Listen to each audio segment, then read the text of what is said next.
La tournée économique se poursuit toujours à Sédhiou. La deuxième journée est marquée par le Conseil des ministres décentralisé à l'hôtel de ville et le clap de fin, l'inauguration du nouvel hôpital Amadou Tidiane Ba. La Confédération nationale des employeurs du Sénégal et le secteur privé a rendu un vibrant hommage à feu Mansour Kama et Mortala Kane, deux piliers pour des œuvres éternelles, le témoignage de l'actuel président Adama Lam. La Sonacos mérite un nouvel élan pour développer le secteur de la filière arachidière avec une contre-performance annuelle sur la production nationale. Les sections territoriales sont confrontées de plein fouet au chômage. Vous suivrez leurs doléances à l'endroit du chef de l'État. C'était les grands titres de cette édition. Tout de suite, le développement.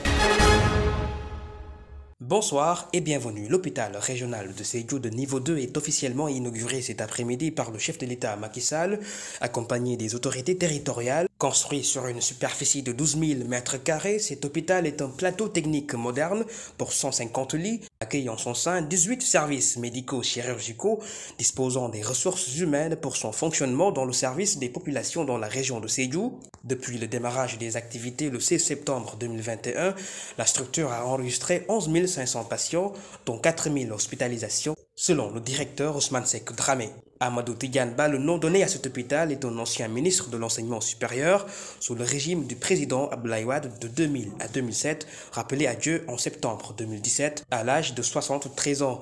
Un peu plus tôt dans la journée, Sédhiou a accueilli ce matin le Conseil des ministres décentralisé. Ceci entre dans le cadre de la validation du budget d'investissement triennal de 400 milliards de francs CFA qui était annoncé en conseil présidentiel hier pour le développement de la région de Sédhiou. Je l'évoquais dans les grands titres, au Grand Théâtre hier, un vibrant hommage à titre posthume a été rendu à la mémoire des mentors distingués, Feu Mansour Kama et Feu Mortala Kane, tous des anciens présidents de l'une des plus grandes organisations patronales, la Confédération nationale des employeurs du Sénégal. Dynamiser le secteur privé national était leur plus grand combat, un héritage à conserver, nous témoigne Adama Lam, l'actuel président de la CNES, au micro d'Ibrahima Moussali. Ces personnes-là, elles sont importantes pour nous, pour plusieurs raisons. D'abord, Mansour a été un pionnier dans ce qu'on appelle la souveraineté économique qui se décline en patriotisme économique et préférence nationale. Mansour a donné toute sa vie pour expliquer pendant près de 40 ans les enjeux que nous devions prendre en charge pour que notre pays soit autonome dans plusieurs domaines. Malheureusement, il n'a pas été toujours compris dans sa démarche et les phénomènes actuels que nous avons vécus, notamment la Covid et la guerre en Ukraine, nous montrent que le bon chemin était celui pour lequel il s'était battu des années durant. Il était soutenu dans cette démarche par un collaborateur de grande valeur, Mortala Kane, un homme de qualité, un intellectuel au sens complet du terme, un homme engagé, un vrai patriote qui a soutenu Mansour dans tous ses combats. Et pour qu'il serve de modèle à tous les industriels, à tous les acteurs économiques, à tous les hommes politiques, pour dire que ce qui est le plus important dans une vie, c'est ce que l'on laisse à la postérité. Mansour avait compris cela. Et toute sa vie durant, il s'est battu sur des principes. Toute sa vie durant, il est allé au-delà de ses intérêts personnels pour favoriser l'intérêt général. Et c'est cela que nous voulons véhiculer aujourd'hui. Aujourd'hui où nous pensons qu'il est temps que les Sénégalais se parlent entre eux. On ne peut pas continuer à faire du développement sans avoir de la paix. Et nous dédions cette journée justement à ces hommes de paix. Donc ne nous soucions pas de ce que les gens pensent de nous. Prenons notre destin en main. Forgeons notre économie en fonction de nos contraintes.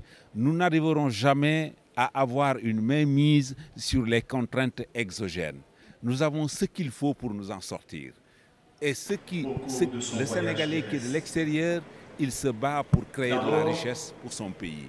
Les autres nations qui viennent chez nous, c'est pour prendre de la richesse et rapporter celle-ci chez eux.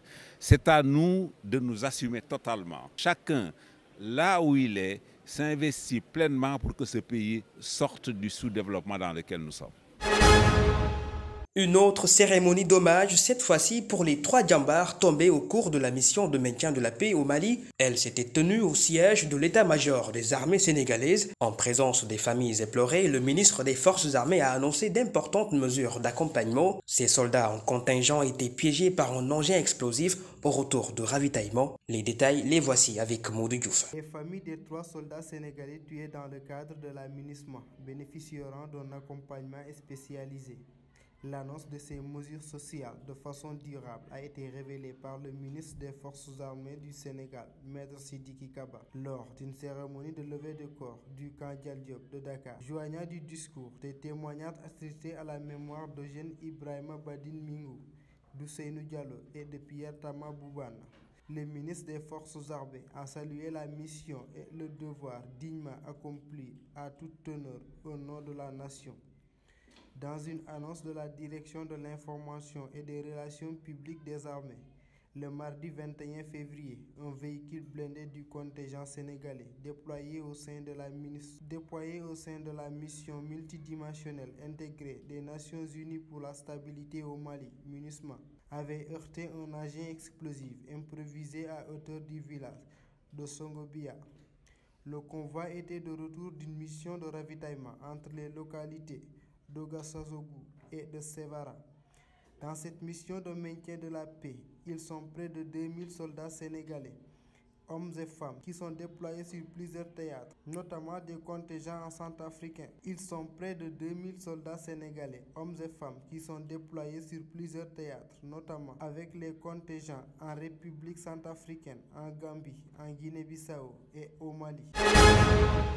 Les 4 étudiants ressortissants hébergés dans l'ambassade du Sénégal en Turquie risquent de se retrouver sans abri. Depuis qu'un puissant séisme ait frappé la Turquie le 6 février passé, le représentant diplomatique avait accordé une hospitalité alors que Tchekouta Diallo, Fatou Nicole Thiam, Chérif Cissé et Cheikh Ahmadou Mbaké avaient déjà tout perdu, passant 3 nuits dans la rue, logés et nourris par l'ambassadeur du Sénégal en pays d'Erdogan durant près de 2 semaines. Voilà que les moyens s'essoufflent car faute de subventions maximales de l'État pour venir en aide de ces ressortissants victimes, une situation alarmante qu'ils vivent et en appel au soutien de la part de l'État. Tôt le lundi 6 février, un puissant tremblement de terre de magnitude 7,8, suivi quelques heures plus tard par une forte réplique, ont frappé la Turquie et la Syrie, d'un bilan provisoire à cette même date de 3000 victimes. Les chiffres officiels à nos jours font état de 50 000 morts. La Turquie enregistre, elle, le plus de victimes, 44 374 au total. Je l'annonçais à la une de cette édition, les milliers de personnels saisonniers de la Société nationale de commercialisation des oléagineux du Sénégal réclament toujours une meilleure assistance sociale. La section Lindiane, comme la majorité répertoriée dans le territoire national, souffre de la vétusté des outils de production. El Hadji Momar Dieye porte leur doléance à l'endroit du chef de l'État Macky Sall pour la valorisation de la filière arachidière porteur. Écoutons le délégué de personnel Sonacos Kaolack. La Sonacos a été renationalisée en 2016. Nous avons la Sonacos à Dakar, la Sonacos de Louga, la Sonacos de Diourbel, la Sonacos de Kaolack et la Sonacos de Ziguinchor. Des unités industrielles qui connaissent quelques difficultés compte tenu de l'installation à la fois obsolète. Et Dieu merci, dans le cadre de Compact Sénégal, où une enveloppe de 1592 milliards, la Sonacos a eu à décrocher, par l'aide de son Excellence, 100 milliards pour une durée de 4 ans, entre 2024 et 2028, dans le seul souci de mise en œuvre de la Sonacos SA. Maintenant, lors des tournées économiques du chef de l'État, son Excellence M. Macky Sall, une fois dans la région de Kaolack, il serait préférable qu'il se rende à la Sonacos de Lindiane Juste pour un constat de visu, l'état de délabrement de l'usine SAL de Sonacos Lindiane. Là, il comprendrait même ces 20 milliards qui sont dégagés pour la remise toute neuve des installations de la Sonacos Lindiane ne suffisent même pas pour l'unité de Kaolack.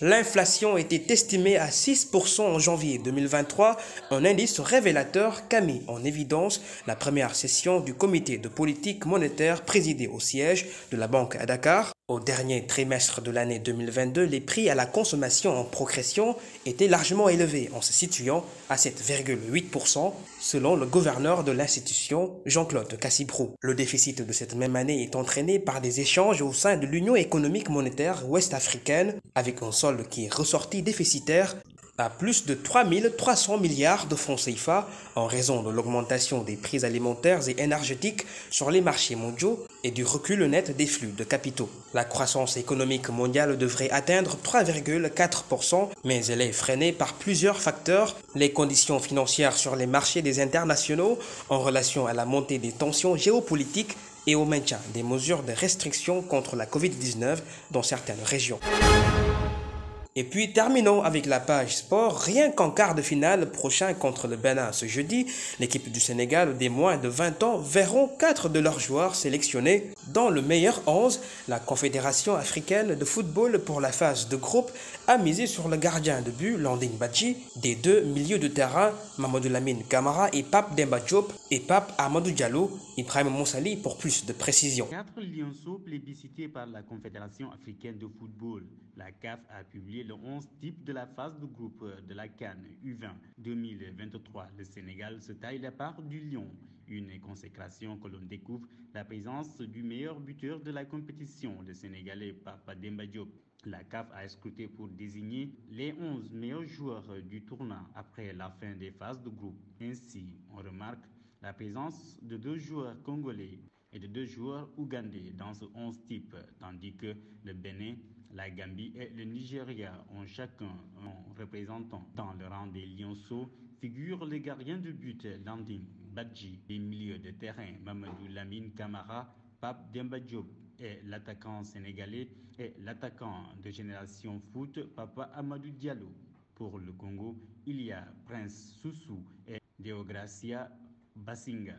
L'Ouganda s'est également fait une place grâce à Tohash Oshaki et Roger Mujisha Aladissane, le défenseur gambien, l'arrière droit béninois Abdul Rachid et l'arrière gauche nigérien Solomon Agbalaga complète ce 11 type de la phase de groupe. Ce n'est pas du tout, car les entraîneurs ont aussi eu une place pour compléter le podium, car le sélectionneur gambien Abdoulaye Bodian est désigné comme le meilleur entraîneur de cette première partie de la CAN U20 2023 en Égypte.